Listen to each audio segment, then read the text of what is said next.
On retrouve nos invités, Pasteur Edo Komi, président du mouvement Martin Luther King, et Adama Adjorono, journaliste, directeur de publication de Vision d'Afrique. Pour la suite, avant de parler du Mali, on continue notre voyage sur le Tchad. Et je sais que Adama a beaucoup de choses à dire après l'intervention de Pasteur Edo Komi. Vous avez la parole. Oui, naturellement. Vous savez, lorsque nous prenons le Tchad après près d'une cinquantaine d'années de règne sans partage et du pouvoir qui n'a jamais été inclusif. Et c'est ce qui a été donc exprimé par la grande majorité de la classe de l'opposition. Et que, chemin faisant, on a eu l'opportunité, une fenêtre qui est donc ouverte pour nous permettre de pouvoir donc participer, d'exprimer nos opinions. En ce qui concerne également, disons, refaire pratiquement, réécrit, disons, la constitution du pays, on revient donc avec les préalables. Et ça, nous l'avons constaté pratiquement, dans pratiquement toutes les oppositions en Afrique, ils ont toujours cette mauvaise volonté de pouvoir s'exprimer ainsi. Moi, je dis, le malheur serait quand même que cette plateforme Wakitama et autres ne puissent pas véritablement participer à ces assises-là, puisque c'est ce qui est exprimé. Lorsque cela se fait, vous allez constater qu'il y aura fondamentalement des absentéistes. Et nous allons nous retrouver dans un chemin inverse. Et lorsque nous les prenons, la junte au pouvoir aujourd'hui, c'est vrai qu'au niveau de la charte de la transition, ce n'est pas expressément inscrit. Et moi, je me dis, est-ce que le Tchad... Qu'est-ce qui les empêche, Adama Adjorono? Non, de toutes les façons, la volonté... Ils ont déjà affiché la volonté, ils ont amnistié les militaires, oui. Ils ont fait tellement de choses qu'on peut apprécier. Alors, qu'est-ce qui les empêche? On est d'accord, mais lorsque vous prenez, c'est tout comme si on fait une politique de poids, deux mesures, dans la mesure où il y a une plateforme qui exige, qui fait des exigences, en oubliant que aujourd'hui, elle n'est pas seule. Et lorsque on le fait ainsi, on veut donc caporaliser en réalité la volonté de toute la population, d'une bonne partie en tout cas de la population. Il faudrait quand même qu'on comptabilise tout ce qui aspire à pouvoir les points. Donc c'est pourquoi on a l'habitude de dire que lorsque certains vous partis allez... d'opposition ont accepté le dialogue. Tout à fait. Lorsque vous allez à un dialogue, vous n'attendez pas fondamentalement que tous les points à l'ordre du jour que vous exigez soient... Mais ce point est capital, Adama Adjorono. À eux, à leur avis. Ce qui n'est pas peut-être le cas pour les autres. Et lorsqu'on n'est pas arrivé donc à des positions consensuelles pour pouvoir donc le contenir comme étant un point capital, on n'y fera pas cas. Je ne dis pas que c'est une mauvaise chose, mais il appartient aux Tchadiens de pouvoir l'exprimer comme étant donc un impératif à pouvoir donc mettre au contenu de ce dialogue-là. Vous convenez avec moi, parce que lorsque les gens estiment qu'à l'avenir, lorsque nous allons diriger ce pays-là, il faudrait quand même que cette junte-là au pouvoir, ou pratiquement les militaires, ça c'est quand même un vœu que nous tous nous voudrions. Mais lorsque nous prenons l'histoire du Tchad que nous connaissons, qui a connu donc des guerres, ou comme je le disais tantôt, un pouvoir, lorsque un dirigeant dont les presque 40 ans d'Idriss Déby ajouté aux 10 ans d'Issa Nabré et les autres présidents, chacun vient, donc il arme le pays, il a toujours les moyens qu'il faut pour conserver le pouvoir aussi longtemps que soit-il. Mais aujourd'hui, lorsqu'on continue, ou même si la jeune, on estimait que la jeune pouvait donc participer aux élections, mais que nous aurons des mandats limités, je pense que le Tchad sort gagnant. Mais ce qui est important, c'est que vous allez constater que ces forces-là, ceux qui sont à l'avant-garde donc de ces plateformes-là, veulent tout de suite et maintenant avoir donc la possibilité de se présenter ou de diriger le pays. Ce qui n'est pas le cas. C'est pourquoi moi je me dis, les problèmes africains ne doivent pas être des problèmes présentés liés donc aux problèmes de personnes, mais doivent être des problèmes pris dans le long terme et faire en sorte que c'est le pays qui soit gagnant. Et donc moi je ne suis pas pour d'habitude être du côté où on estime que véritablement des problèmes de personnes. Là, ce sont des problèmes de personnes. Ce sont des problèmes de personnes. Moi j'estime qu'il faudrait quand même qu'on regarde en avant le développement du pays. Est très important que de pouvoir donc s'occuper des problèmes de personnes. Non, il parle de regarder en avant, regarder dans la même direction avec les mêmes personnes qui sont limitées. C'est-à-dire qui ont prouvé, qui ont donné déjà leurs limites, hein, avec le jeune et tout ce qui l'entoure. Le jeune n'a jamais monté des limites. Ils sont de la vieille garde. D'autant plus qu'ils ont toujours voulu un dialogue au Tchad. Idriss Déby n'a jamais accepté à ce que cela... Le jeune a accepté le dialoc. Je parle de la vieille garde. Tout ce qui entoure le jeune, c'est des gens qui ont déjà collaboré avec le père. Qui fondamentalement ne partagerait peut-être pas les aspirations du père. Au lendemain du décès du père et que le fils prend, c'est pour préserver les intérêts du groupe. C'est pas évident. Qu'est-ce qui n'est pas évident? C'est pour préserver l'intérêt. De toute façon, c'est pour préserver l'intérêt du groupe. Que vous le voulez ou pas, c'est comme ça se fait un peu partout. Ça peut ne pas être aussi. Si c'était le cas, même au Togo, si c'était le cas, il pouvait. Non, si c'était le cas, il pouvait donc rester dans la.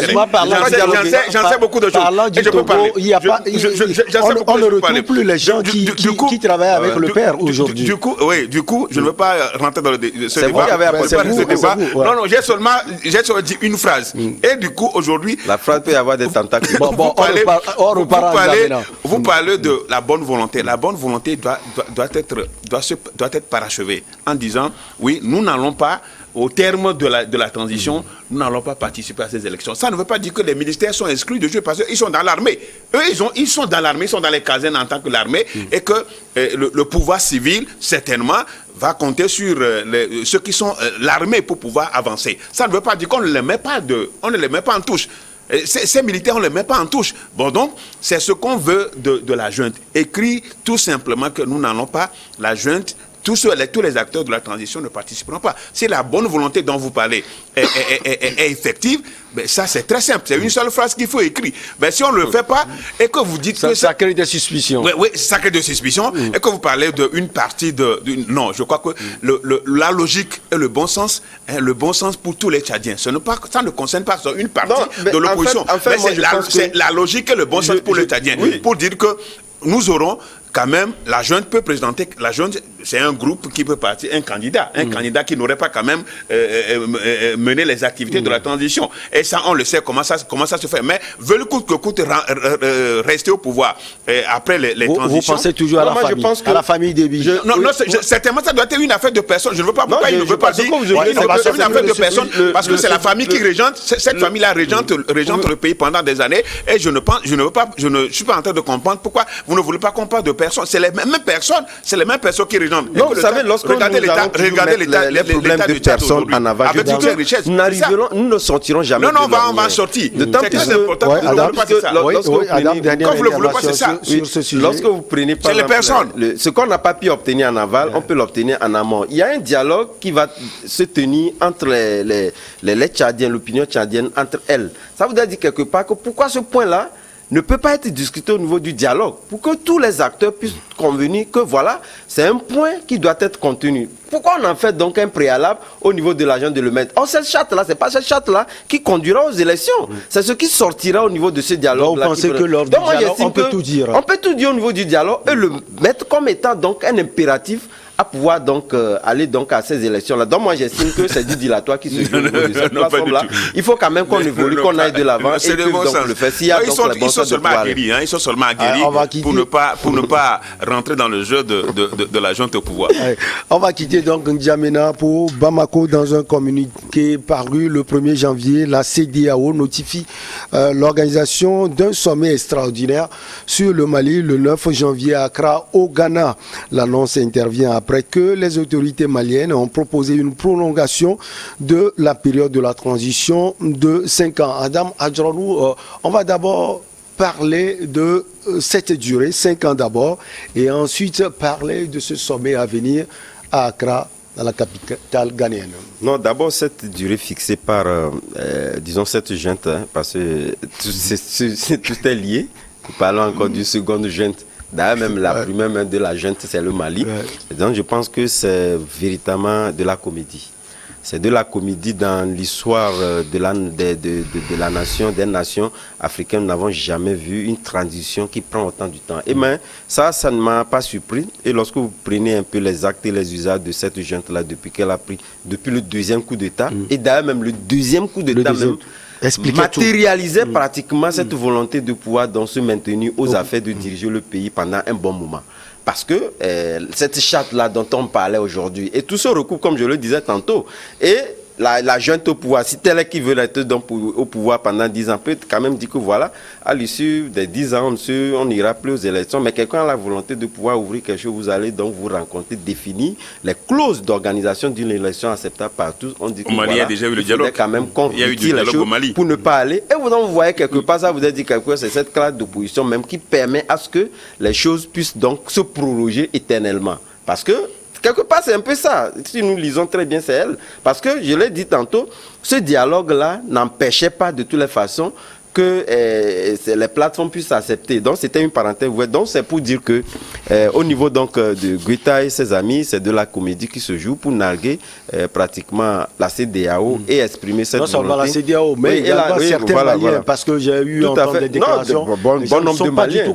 Pas du tout. Parce que c'est pourquoi je disais quelque part que vous allez peut-être applaudir des gens qui ont supposé venir mettre fin à une situation donnée, mais vous en créez d'autres. Et c'est ce que nous constatons au niveau du Mali. Moi, je pense que la fermeté de la CEDEAO doit être exprimée et davantage exprimée. Parce qu'aujourd'hui, si cette junte-là a la latitude, au lieu de se mettre au fond, de pouvoir discuter des questions politiques et de narguer d'ailleurs même cette communauté internationale qui déploie la théorie lourde pour d'abord sauver, puisque la souveraineté du Mali n'est plus d'actualité, elle est très compromise avec du fait que ce pays n'est plus contrôlé par d'abord les Maliens et en premier lieu ce président Guetta qui était donc la force spéciale qui devait donc aller au front.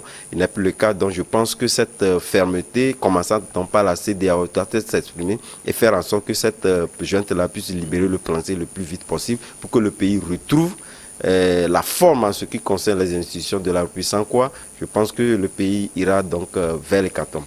Pasteur Edo Komi, avant de parler de la CEDEAO, j'ai entendu un leader d'opposition aujourd'hui sur une chaîne internationale. Il est leader d'une coalition de partis politiques au Mali.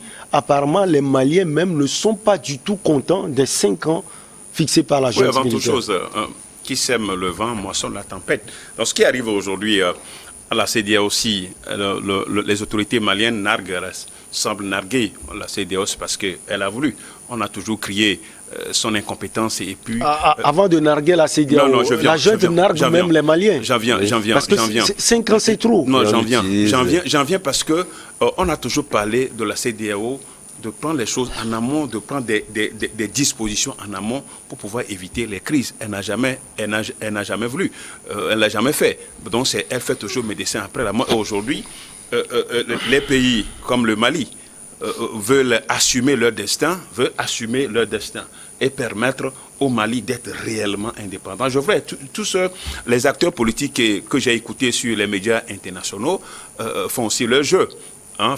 Parce que vous savez, dans le cadre malien aujourd'hui, il y a des gens qui sont cooptés par la CEDEAO, par la communauté internationale. Quand on s'oppose, on est coopté. Non, je dis qui veulent aller dans le jeu de l'ennemi, du Mali, pour pouvoir chambouler les choses. C'est dans cet esprit qu'on a pu écouter ces gens. Mais certainement, je crois que la junte, les autorités maliennes ont le pouvoir.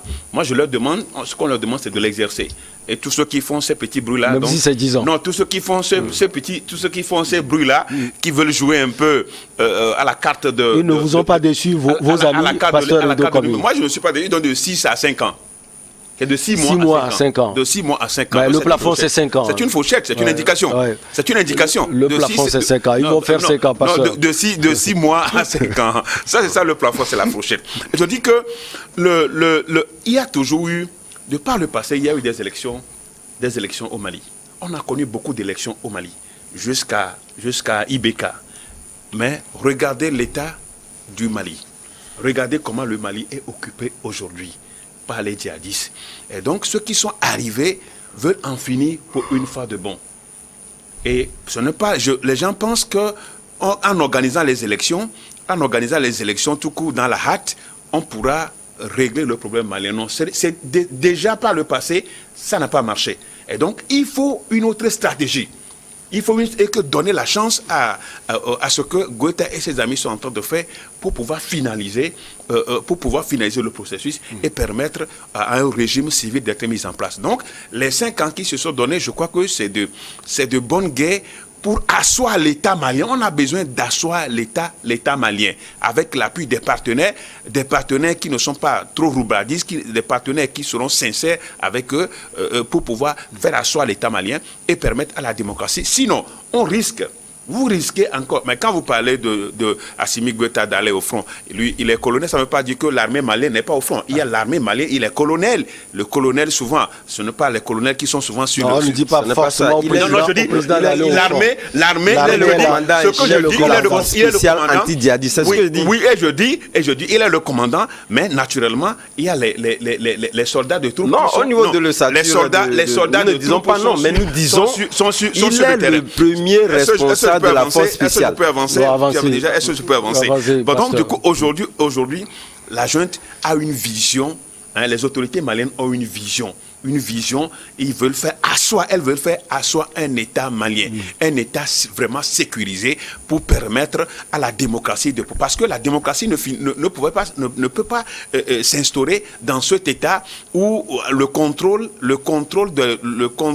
du pays est entre les mains des djihadistes. Donc, je pense bien que la CEDEAO doit exceptionnellement accorder une faveur, enfin, pas une faveur, accorder une certaine crédibilité à ce que, sauf que il ne voit pas, la CEDEAO ne voit pas les autorités maliennes faire le jeu de faire jouer à l'intérêt de la puissance coloniale qui est en train derrière, qui est en train de chambouler tout. Donc du coup, moi je pense bien que ils ne jouent pas les autorités maliennes ne jouent pas la comédie.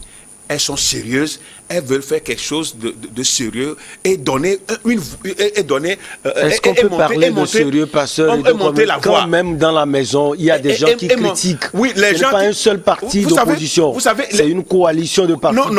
Il y a la société civile également. Les gens sont mobilisés. Même certains sont embasillés. Quand vous êtes contre la junte militaire en place, on vous met en prison. Non, écoutez, qui a été mis en prison? Il y a le député, l'autre député, j'oublie son nom, qui était avec eux-mêmes. Qui était avec eux? Quel était son problème? Quel était son problème? Il a pris du temps de les critiquer. Quel était son problème? Donc, je crois que la situation aujourd'hui, il ne faut pas tolérer, on ne peut plus tolérer la pagaille au Mali. Il ne faut plus tolérer la pagaille. Un État veut s'assumer et donner monter la voix aux autres.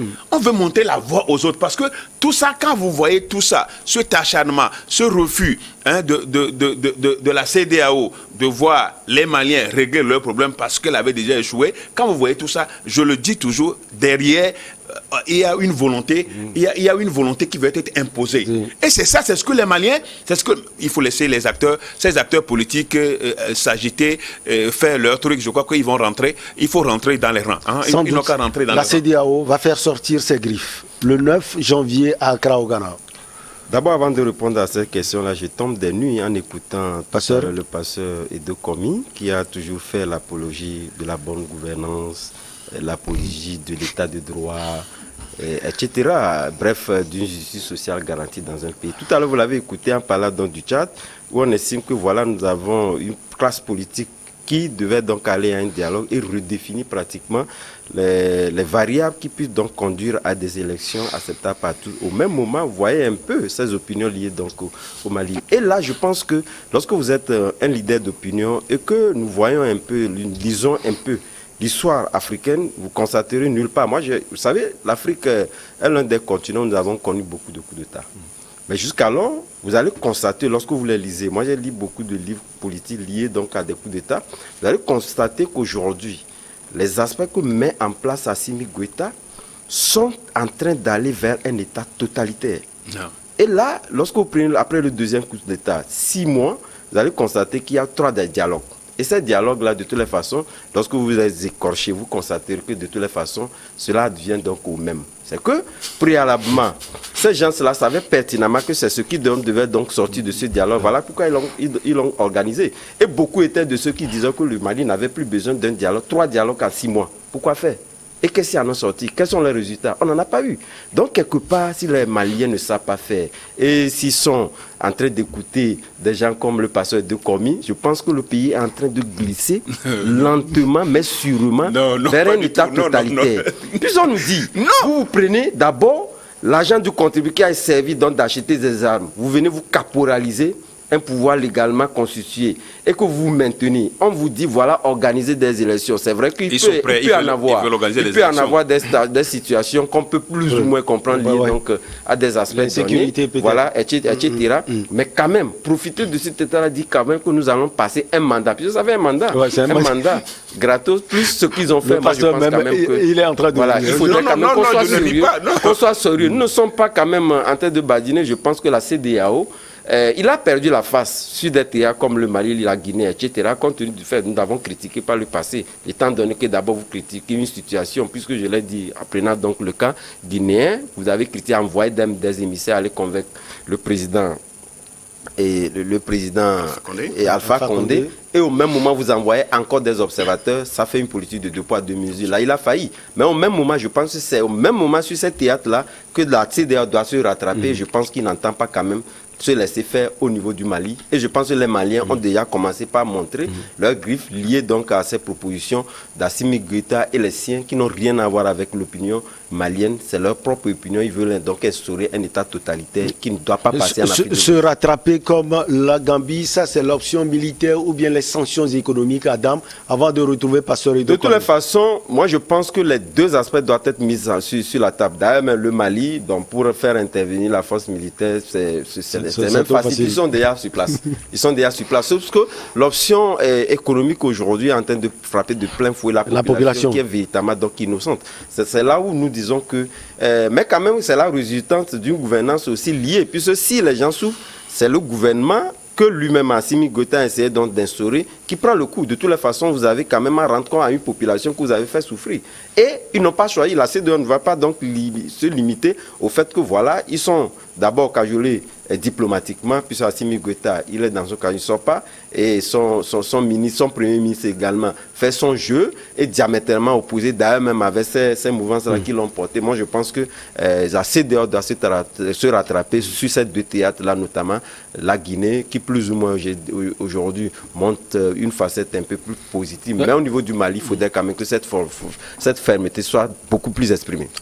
Pasteur, Adam a touché un point. Le Premier ministre fait un jeu diamétralement opposé à la mouvance, si on peut le dire, qui l'a porté plus. Le M5, on avait entendu l'imam Diko l'autre fois, on en a parlé même, qui n'est pas d'accord, totalement d'accord avec ce que la junte militaire est en train de faire.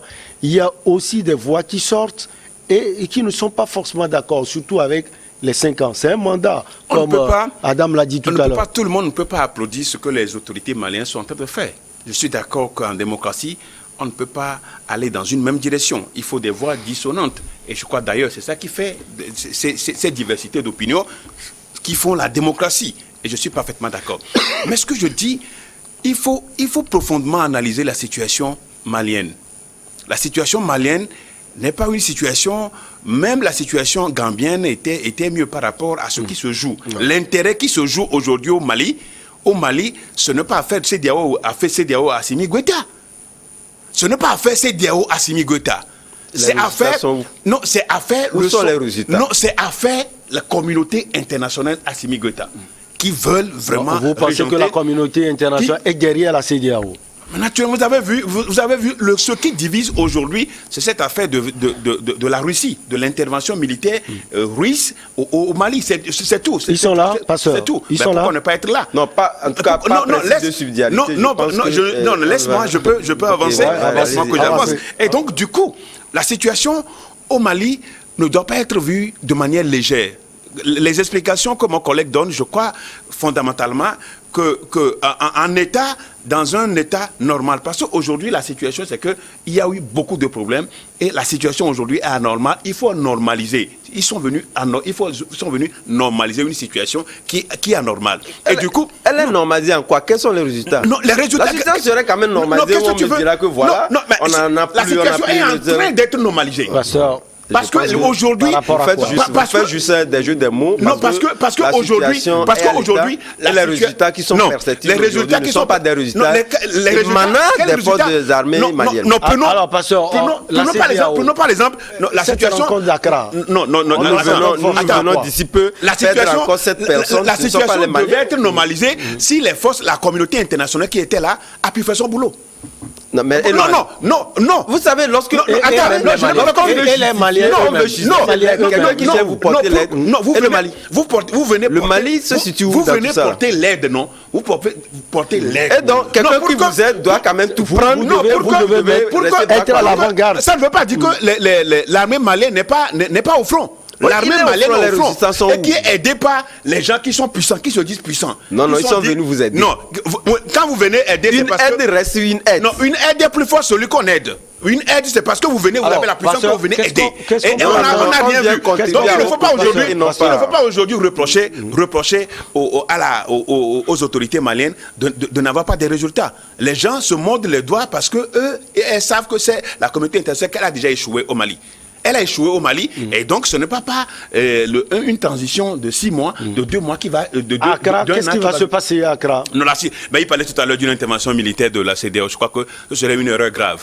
Une erreur très grave à la CEDEAO de vouloir intervenir militairement. Alors c'est foudre le pays et l'espace CEDEAO. L'espace CEDEAO. Pas le passé, ça a porté des résultats. Donc moi, non. Ce que n'a pas rapport en Gambie. C'est une option. Non, si même elle est la Benjamin, elle pourrait être la Benjamin. Cette option n'est même pas envisagée pour le Mali. Sinon on risque le chaos. Ce serait le chaos total. Quel chaos? Le chaos total. Quel chaos? Plus que le chaos que nous insistons. Le chaos total dans la sous-région. Il y avait même pas envisagé. Les autorités maliennes, quelle que sera la sanction, les autorités maliennes ont une vision.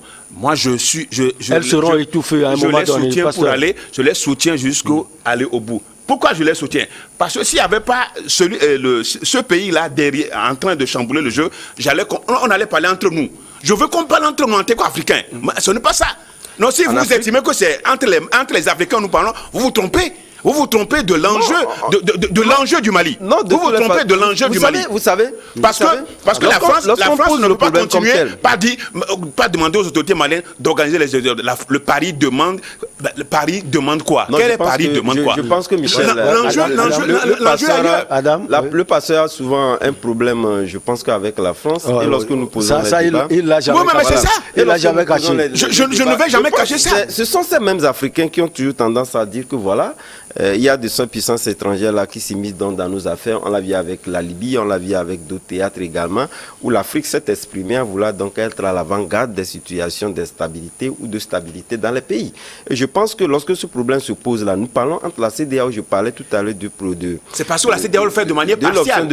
Il n'y a pas d'impartialité. Toute la communauté internationale, où toute la communauté internationale focalise donc ces sanctions sur les sanctions que prendra la CEDEAO. Ça a été toujours comme ça dans les sous-régions du Sud-Est. Donc ça veut dire quelque part ce que dira la CEDEAO. Et la CEDEAO n'est pas prête aujourd'hui à pouvoir jouer ce jeu-là. Et je l'ai dit.